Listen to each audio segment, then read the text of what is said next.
Olá, dia 30 de junho de 2020, mês acabando, terça-feira, e que bom que nós estamos aqui. Inclusive, recentemente alguém me perguntava, movido por uma boa vontade, mas também por uma certa ansiedade que tem tomado conta de boa parte de todos nós, querendo saber se havia já alguma mudança, se tudo iria voltar muito rápido ao normal. E aí me perguntava: padre, me dê uma boa notícia. E aí eu dizia para essa pessoa: a boa notícia é que estamos vivos. E isso é verdade, meu querido irmão, amada irmã. Às vezes nós ficamos esperando por algo mais extraordinário, mas é tempo de termos paciência, de termos muita tranquilidade, muita calma, por mais difícil que seja. E tenho certeza que não há motivo maior para nós agradecermos, senão o fato de sabermos que estamos vivos.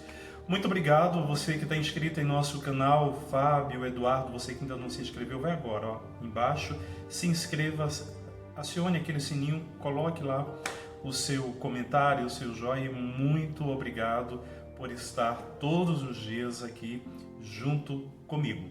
Vamos à palavra de hoje. Mateus capítulo 8, versículos do 23 ao 27.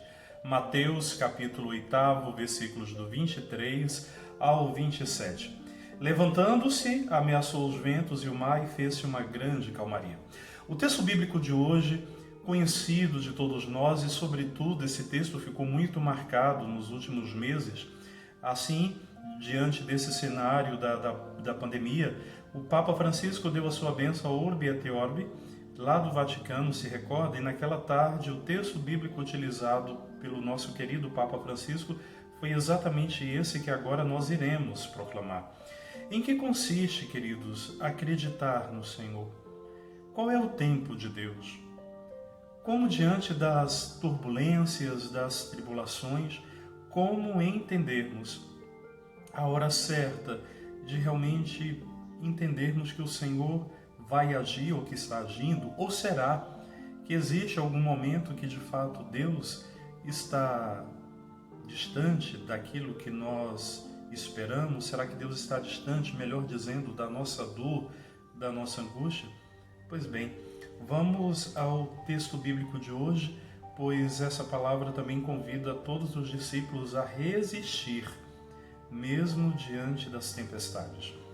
Naquele tempo, Jesus entrou na barca e seus discípulos o acompanharam. E eis que houve uma grande tempestade no mar, de modo que a barca estava sendo coberta pelas ondas. Jesus, porém, dormia. Os discípulos aproximaram-se e acordaram, dizendo: Senhor, salva-nos, pois estamos perecendo. Jesus respondeu: Por que tendes tanto medo, homens fracos na fé? Então, levantando-se, ameaçou os ventos e o mar, e fez-se uma grande calmaria. Os homens ficaram admirados e diziam: Quem é este homem, que até os ventos e o mar lhe obedecem? Ora, querido, no perigo voltam-se os discípulos para Jesus com um grito de socorro. O grito dos discípulos representa o grito de tantos de nós, sobretudo neste tempo de pandemia. Quantas pessoas têm sofrido, é verdade. Quantos de nós temos tido dias muito difíceis. Assim, o grito dos discípulos também representa, sim, o grito de muitos de nós. Porém, a palavra providente como é, olha o que o nosso missal cotidiano nos orienta. Tem, pois, confiança nele. Só ele os pode salvar. Só ele pode nos salvar. Jesus, todavia, os provocará. Aqui me falta até a palavra. Creio que a expressão mais correta é essa. Jesus provocará os discípulos, né? E os censurará, melhor dizendo. Dizendo o seguinte: homens de pouca fé. Mas então, o que significa ser um homem de fé? O que significa ser uma mulher de fé? Diz o texto: Jesus dormia. Este é o medo dos discípulos. Se dormia, não podia ajudar, e parecia-lhes que se perdia o momento justo para uma possibilidade de intervenção.